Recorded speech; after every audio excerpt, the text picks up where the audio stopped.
E hoje retornamos então para o nosso livro-texto, que é a carta de Paulo aos Gálatas, capítulo 3, versículo 1 ao versículo 5.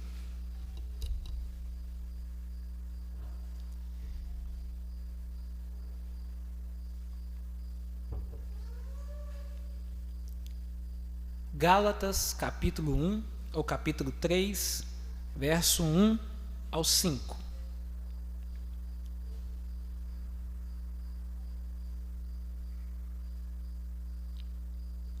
Diz assim a palavra do Senhor: Ó Gálatas insensatos, quem vos fascinou a vós outros? Ante cujos olhos foi Jesus Cristo exposto como crucificado? Quero apenas saber isto de vós: recebestes o Espírito pelas obras da lei ou pela pregação da fé? Sois assim insensatos que, tendo começado no Espírito, estejais agora vos aperfeiçoando na carne. Terá sido em vão que tantas coisas sofrestes, se na verdade foram em vão. Aquele, pois, que vos concede o Espírito e que opera milagres entre vós, porventura o faz pelas obras da lei ou pela pregação da fé?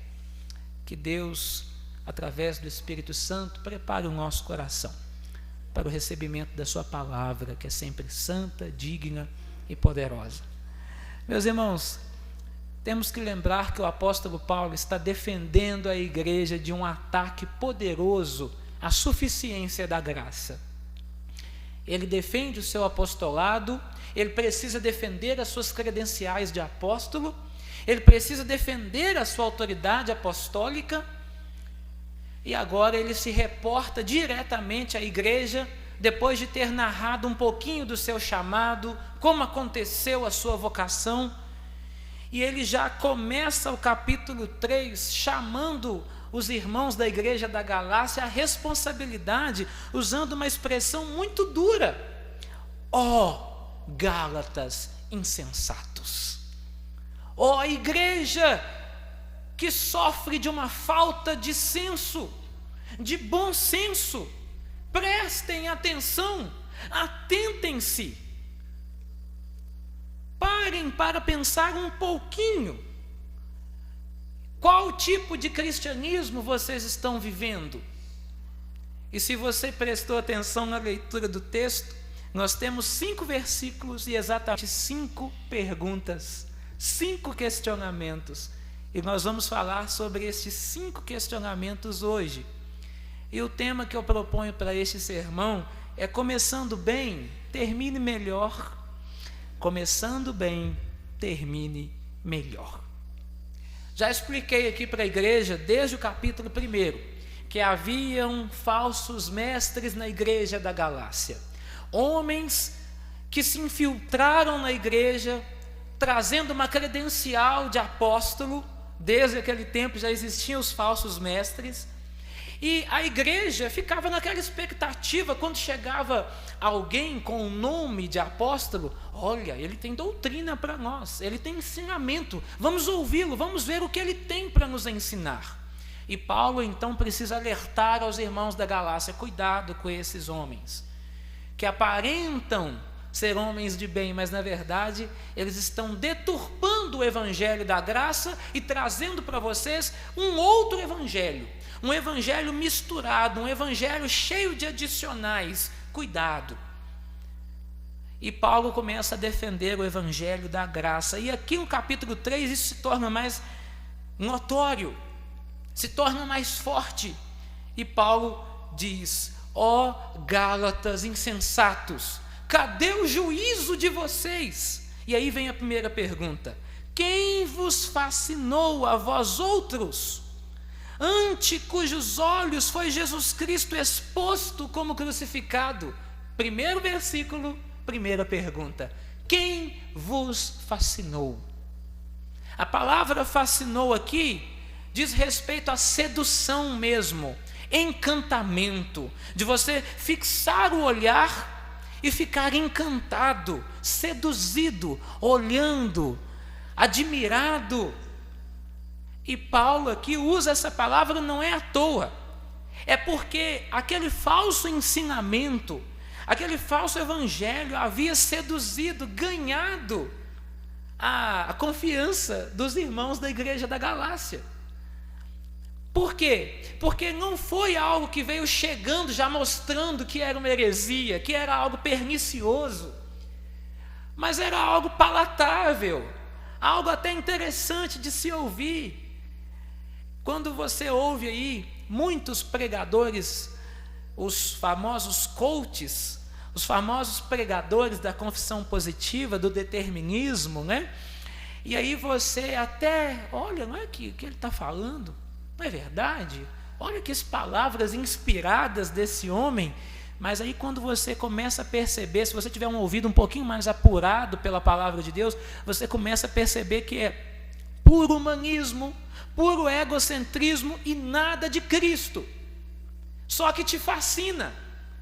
Quem quer vir para a igreja ao domingo para ser chamado de insensato? Acorda, desperta, preste atenção no tipo de cristianismo que você está vivendo. Ah, ninguém, pastor. Eu quero chegar na igreja no domingo, a última coisa que eu quero ouvir é isso. Eu quero ouvir palavras doces que vão massagear meu coração, que vão dizer para mim que eu sou campeão, vencedor, essa fé que me faz imbatível. Deus dá asas a meu voo, é isso que eu quero ouvir.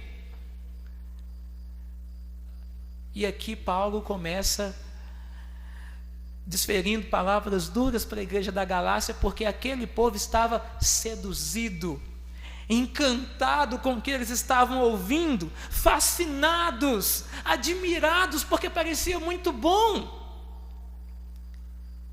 E hoje nós já temos uma grande demanda desse tipo de mensagem. Pessoas de todos os nichos, de todos os segmentos, que querem estar bem com seus próprios pecados, nas suas próprias acomodações, e para isso existem pregadores que trazem palavras que vão deixar elas completamente confortáveis com aquilo que pensam e que fazem. E Paulo está dizendo: vocês estão sendo enganados, seduzidos, vocês estão como se tivessem sido enfeitiçados, encantados, como diz no populacho, cuidado com o canto da sereia. E o apóstolo Paulo diz: cadê o senso de vocês? Quem vos enganou, vos seduziu.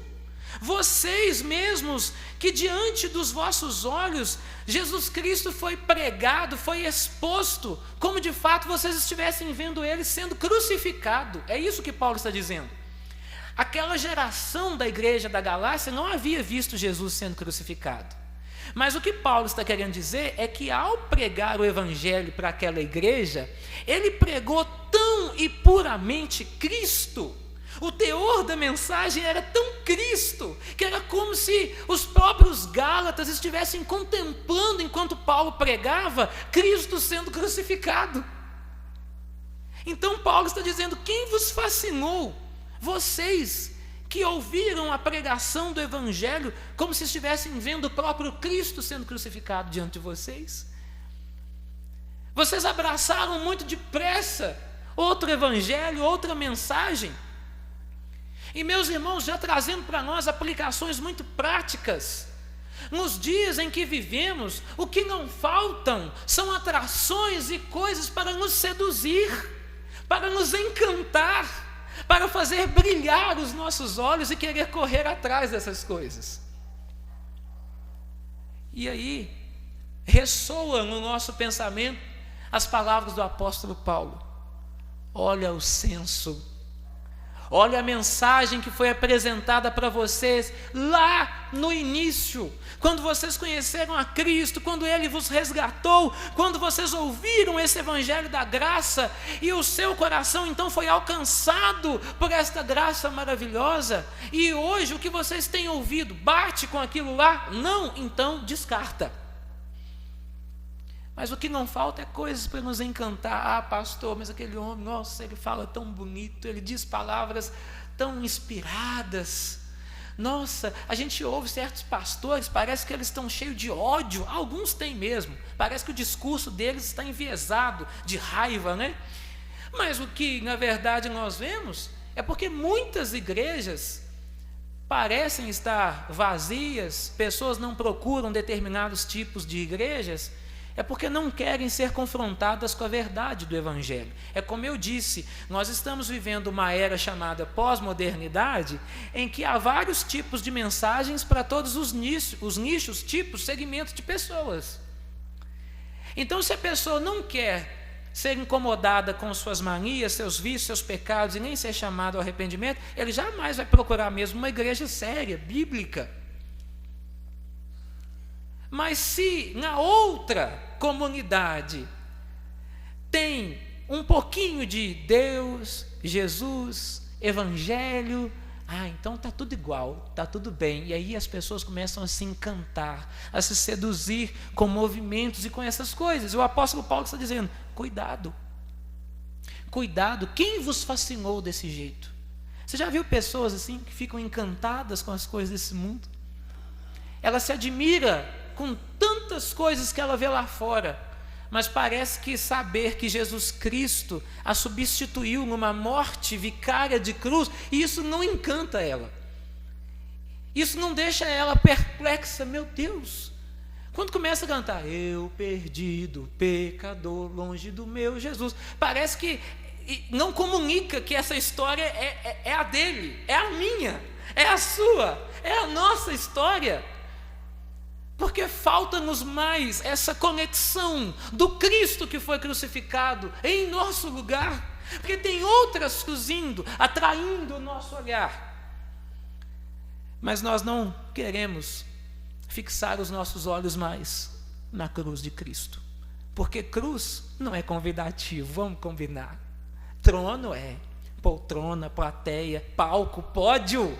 Isso é convidativo. Mas cruz não é. Cruz espanta, cruz é morte, pastor. Cruz é sofrimento, pastor, eu não quero isso não. E Paulo está dizendo, quem vos seduziu desse jeito? Quem vos fascinou? Trazendo para a linguagem popular, quem passou essa lábia em vocês? Olha a segunda pergunta, o segundo questionamento, verso 2. Paulo aqui é incisivo, quero apenas saber isto de vós. Sabe aquele pai que bate na mesa e fala, eu quero saber, você vai me contar. E Paulo está como um pai aqui, insistindo com o filho, eu quero apenas saber isto de vós. Recebestes o Espírito pelas obras da lei ou pela pregação da fé? E aqui você começa a perceber o problema da igreja. Eles estavam valorizando demais as obras da lei, os sacrifícios da antiga aliança, os ritos da lei do Velho Testamento, o sacrificar de animais, a circuncisão, o tocar do chofar, os símbolos, as cores, o templo, os óleos, as lâmpadas, tudo isso para eles era algo que fascinava. Quando Jesus Cristo veio e agora lhe mostra que todas as coisas, todos os ritos do Antigo Testamento, sacrifícios, as lâmpadas, a fumaça, os holocaustos, os óleos, o templo, tudo isso apontava para ele. Quando Cristo explicou isso, olha, todas aquelas coisas eram sombras, e eu sou o cumprimento dessas coisas. Esses falsos mestres entraram na igreja da Galácia e em outras igrejas dizendo assim, olha, esse cristianismo é muito simples. Cadê? Não tem agora a fumacinha subindo. Não tem lá o sacerdote com a estola. Não tem mais aqueles pagamentos litúrgicos. Cadê? Agora é só Jesus? Quer dizer que é só eu orar ao Pai em nome do Filho? É isso? É só eu confessar Jesus como Senhor? Não pode ser. Tem que ter alguma coisinha. Tem que se circuncidar, é necessário ainda obedecer aqueles antigos ritos, porque senão não está completo. Este era o ensino enganoso dos falsos mestres, e Paulo está perguntando para eles, o Espírito Santo, que convence vocês do pecado, da justiça e do juízo, o Espírito Santo, que é o penhor, que é o selo sobre cada um de vocês que recebeu Jesus pela fé, esse mesmo Espírito que intercede por vocês com gemidos inexprimíveis, esse mesmo Espírito que vos assiste em vossas fraquezas, ele foi dado a vocês, foi pela observância da lei? Foi pela obediência da letra morta? Claro que não. Até porque, pela lei, Paulo já tinha dito, ninguém seria salvo. Mas não, claro que Paulo aqui não está desprezando a lei de maneira nenhuma. Mas o que ele está combatendo é uma tentativa de se viver um cristianismo misturado, onde a graça do Senhor Jesus não era suficiente, mas era necessário adicionais. E aí ele diz, olha, eu quero saber apenas isto: o Espírito Santo foi dado a vocês pelas obras da lei ou pela pregação da fé? Quando nós cantamos, né? Mais um dia senti meus pecados e vi sobre mim o castigo da lei. Mediante a pregação do Evangelho, quando esta palavra, a mensagem real, quando ela foi anunciada a mim, a você, e no momento em que essa mensagem veio à nossa vida, brotou fé no nosso coração, e nós nos arrependemos e cremos, tivemos a certeza de que fomos salvos, recebemos o Espírito Santo na nossa vida. E Paulo está dizendo, foi exatamente pela pregação do Evangelho, pela pregação da fé, não pelas obras da lei. E aí hoje nós tentamos, de uma forma muito sutil, até imperceptível, querer viver pela força do nosso braço. É claro, a Bíblia nos insta a obedecer, a viver uma vida de santidade, de comunhão, mas entendermos, meus irmãos, que jamais conseguiremos por nós mesmos, sem o amparo de Cristo Jesus. Pela lei, pela observância das obras, nenhum de nós estaríamos aqui, muito pelo contrário, estaríamos condenados. Então, se você está aqui hoje, assim como eu, cantando louvores a Jesus, comungando, participando dessa convocação santa que é o culto, é através da pregação da fé, que alcançou a mim, alcançou você. Mas qual era a obra dos falsos mestres? Era tentar desvirtuar isso. Não, é necessário mais alguma coisa. É necessário você fazer algo mais para que a sua fé seja completa. Você precisa de mais, de um símbolo, de um conectivo, de exercer uma grande carga de boas obras, de piedade, olha, para que você consiga mais tijolinhos para a sua construção lá no céu. Então você precisa fazer aqui. Claro, nós não descartamos as obras, mas entendemos diferente, entendemos que o crente salvo pela graça, ele é salvo para as boas obras. Não o contrário, ele não é salvo pelas, mas para as boas obras. E é isso que Paulo está alertando nessa segunda pergunta. O fascínio foi tão grande que quando eles perdem o foco de Cristo, o que vai sobrar? Nada. Vai sobrar as suas próprias obras. Terceira pergunta, e Paulo está, pergunta em cima de pergunta. Sois assim insensatos, pela segunda vez, sois assim insensatos que, tendo começado, veja, no Espírito, estejais agora vos aperfeiçoando onde? Na carne. Por isso que o tema do sermão é começando bem, termine melhor. Paulo está arremetendo a mente dos Gálatas o tempo todo para o início. Vamos voltar ao início, ao primeiro amor. Lá quando vocês ouviram a mensagem do Evangelho pela primeira vez. Quem vos fascinou? Quem enganou vocês dessa forma? Esse Espírito que vocês receberam pela pregação da fé, esse mesmo Espírito, é nele que vocês têm que se aperfeiçoar. Não nas obras da carne, não pelo seu próprio esforço. E aí o apóstolo Paulo, eu sinto neste texto a sua tristeza, dizer: meus filhos na fé, eu preguei para vocês, eu estive aí sobre dores e perseguições, apresentando esse evangelho a vocês, e agora vocês estão dando ouvido a outras coisas. E ele pergunta: vocês começaram no Espírito e estão se aperfeiçoando na carne? Começaram bem, fervorosos? Louvado seja o nome do Senhor Jesus, eu quero trabalhar para meu Senhor, eu quero investir os meus dias, gastar a minha saúde, o meu tempo para Deus, porque eu reconheço que a minha vida é dele. Aí você começou bem, você trabalhava, você atuava, você queria estar com os irmãos, e a igreja de fato era uma família na fé. Mas aí o foco da cruz de Cristo foi se desviando,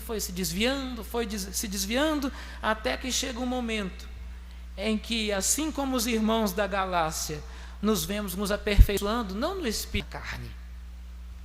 Somos bons demais no que fazemos profissionalmente, academicamente, somos bons demais para a nossa própria família, para o nosso próprio eu, se é que somos, né? E aí, quando notamos em que temos sido bons para Deus, meus irmãos, Paulo está perguntando para nós nessa noite: tendo começado no Espírito, estejais agora vos aperfeiçoando na carne. Ao invés de você continuar progredindo a sua vida espiritual, a sua vida com Deus, você está regredindo. Eu orava, pastor, de madrugada, eu jejuava 2 vezes por semana, eu era uma bênção na igreja, eu era atuante. E hoje, como está a sua progressão? Quando nossos filhos pegam lá o boletim, aí você vai vendo, né, a progressão das notas, 16, 17,5, 18, 20. O triste é quando você vê uma regressão, começa bem e vai só diminuindo, caindo.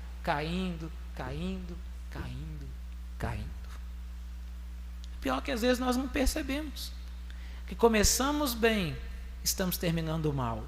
Começamos no Espírito e, ao invés de progredirmos no Espírito, estamos regredindo. E ao passo que estamos regredindo, não é só regredir no Espírito, é ao passo que você regride no crescimento espiritual, você vai progredindo, mas na carne, inversamente proporcional. Porque aí o seu desejo cada dia mais vai sendo para as coisas da sua própria carne, das obras, do eu, da vida em torno de si mesmo. O apóstolo Paulo está dizendo: sois assim tão insensatos, vocês não percebem? Vocês estão crescendo, como diz o vulgo popular, né, igual rabo de cavalo, para baixo. Percebam, começando no Espírito, estão vos aperfeiçoando na carne. Então Paulo está voltando aos irmãos para onde? Para o começo. Olha, vocês receberam Cristo. O evangelho pregado para vocês não foi outro senão Cristo. Vocês receberam o Espírito Santo pela pregação da fé. Mas e agora? Tempos depois, eu posso ouvir coisas boas de vocês? Como está a sua vida de oração? Como está a sua devocional com Deus? Como está o seu desejo para com o Senhor, para as coisas que é para com Ele e dele? Meus irmãos, isso é sério. Nós precisamos fazer uma autoanálise todos os dias, se estamos progredindo ou regredindo, se estamos crescendo no Espírito ou se estamos crescendo na carne. Não somos melhores que os irmãos da igreja da Galácia, de maneira nenhuma. De maneira nenhuma. E a quarta pergunta está aí no verso 4. Ela é uma consequência das outras. Terá sido em vão que tantas coisas sofrestes? E aí Paulo, num tom triste, se na verdade não é mesmo que foram em vão, viu? Porque pelo que você está vivendo hoje, sabe o que Paulo está perguntando aqui? Quando você se converteu, você parou de beber, você parou de fumar, você parou de mentir, você parou de ser aquela pessoa de mau caráter. Você agora é lavado, é regenerado em Cristo Jesus, é um novo ser para a glória de Deus. Você progrediu, você desenvolveu no Espírito, você ama mais a sua esposa, você exerce o papel de Cristo dentro do seu lar, sacerdote dentro do seu lar, bom pai para os seus filhos, e por causa disso você sofreu. Você perdeu amizades, talvez você perdeu uma promoção no emprego, porque você tinha que mentir, mas você disse: não, agora eu digo a verdade. Você perdeu amizades porque antes o seu vínculo era de pessoas que bebiam, de farra, pessoas que tinham palavras torpes na boca, e você não, de pessoa, eu não me misturo mais. Porque agora eu sou um cristão, eu não comungo mais do mesmo ambiente, das mesmas palavras, do mesmo estilo de vida, porque eu sou um cristão. E isso custa, e caro para nós. Custa caro. Custa para nós, custa para os nossos filhos. Quantos foram deserdados pelos pais porque se converteram? Hoje a gente não vê muito isso não, mas antigamente tinha pai que colocava filho para fora de casa porque tinha virado cristão, protestante. Maridos divorciaram de suas esposas e vice-versa. Ia para a igreja, para o culto, debaixo de xingamentos, triste, enfraquecida, tentando se agarrar ao pouco de fé que tinha, porque era a única cristã do lar. Sofreu tudo isso por causa daquele primeiro amor, aquela fé vívida. E Paulo está perguntando aqui no verso 4, tudo isso foi em vão? Foi em vão tudo isso que você passou? Toda essa mudança, tudo que você deixou de viver lá no mundo, tudo que você perdeu, o tempo que você desperdiçou, porque o aproveitar da vida para o mundo é se esbaldar, né? É viver de acordo com o que o mundo propõe. Aproveitar a vida para o mundo é viver de acordo com as suas vontades. Mas o cristão que vive para Deus, não, ele vive segundo a vontade de Deus.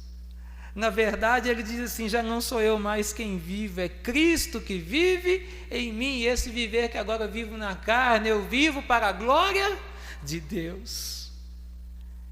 E aí, foi tudo em vão o que você passou, o que você teve que enfrentar, o que você teve que passar em nome da fé, em nome de Cristo? Paulo está perguntando, porque se você começou bem no Espírito e agora está se aperfeiçoando na carne, Paulo está dizendo, foi em vão o que você passou? Para quê? Se você mudou de vida? Para regredir? Terá sido em vão tantas coisas que sofrestes. E aí Paulo conclui, se na verdade não tem sido mesmo em vão. Meus irmãos, eu fico tentando conectar o meu coração ao coração de Paulo como pastor daquela igreja. Vocês sofreram tanto na mão do império, sofreram tanto como homens cristãos vivendo numa sociedade corrupta, que ao tempo todo tenta corromper vocês, e vocês segurando em nome da fé, mas agora, quando eu vou ouvir de vocês, vocês estão se aperfeiçoando na carne. Quando ouço falar de vocês, vocês estão se aperfeiçoando na carne. Foi tudo em vão? Espero que não tenha sido. Espero que não.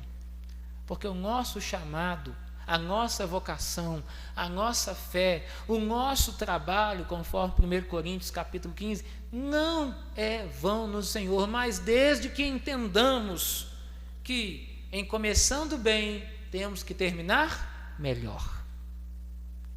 Começando no Espírito, temos que terminar progredindo no Espírito. Não na estatura de varão perfeito, nós não vamos chegar aqui, não. Mas também não podemos contentar com nada menos que isto. Senhor, eu sou um pecador mesmo, miserável, carente da graça do Senhor, mas eu quero muito ser cada dia mais parecido com Jesus Cristo, teu Filho. Esse é o desejo que o nosso coração tem que estar aliançado, ancorado, estar mais parecidos com Jesus. E a última pergunta, a quinta pergunta dessa lavada aqui que o apóstolo Paulo está dando à igreja da Galácia. Aquele, pois, que vos concede o Espírito e que opera milagres entre vós, porventura o faz pelas obras da lei ou pela pregação da fé? Então, pluralismo aqui, fé contra obras, graça, lei.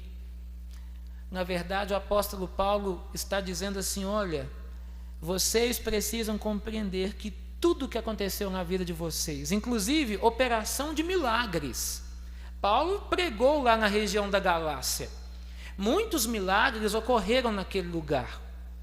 E é claro, o maior milagre na vida do crente, a regeneração, a transformação. E ele diz, porventura, todas estas coisas foram feitas através de Deus, mas pelas obras da lei ou pela pregação da fé? Claro que são perguntas retóricas. Claro que é pela pregação da fé.